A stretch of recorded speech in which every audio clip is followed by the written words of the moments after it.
When I was about 12 years old, I had a sleepover at a friend's house. The idea of sleepovers always managed to get me excited.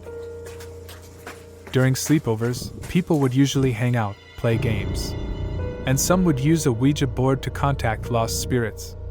But luckily, my friend and I were too scared to even think about trying it. So we decided to play games and watch TV instead. In the living room, there was a picture of an old lady hanging on the wall. I asked my friend who the lady was, and she responded by saying that it was her grandmother.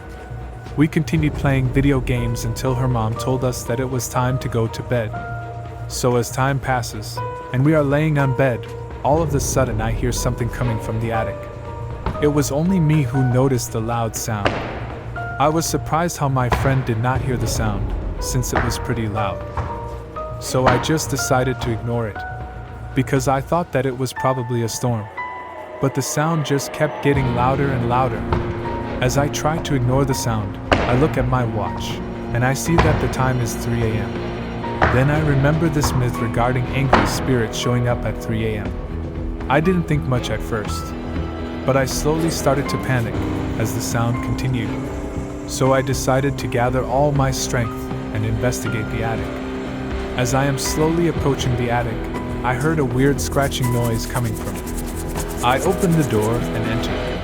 I decided to check the corners, and as I was checking, I felt a heavy breathing on my neck. So I froze and looked behind me, and I saw an old lady dressed in black. She had pale skin and seemed to be crying. I asked the old lady who she was, but she didn't answer my question, and only said that she missed her granddaughter and that she only came in for a visit. I then remembered the photo of the old lady on the wall, so I figured that it was her in the photo.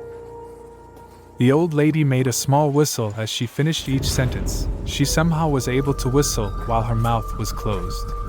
I decided to ignore the whistling and just kept staring at her.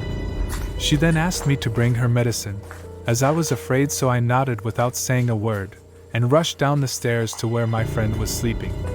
I woke her up and told her that her grandmother needed medicine.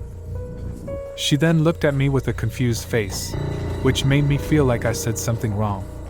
Then she proceeded to tell me something that I will never forget for the rest of my life. She said that her grandmother died 10 years ago as a result of a medicine overdose.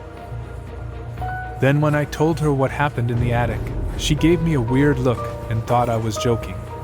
But when I mentioned the fact that she was whistling with her mouth closed, she got freaked out and told me that her grandmother was able to do that because she got injected multiple times in her neck. They said that her cause of death was due to a medicine overdose. My friend and I went to the attic and found no one.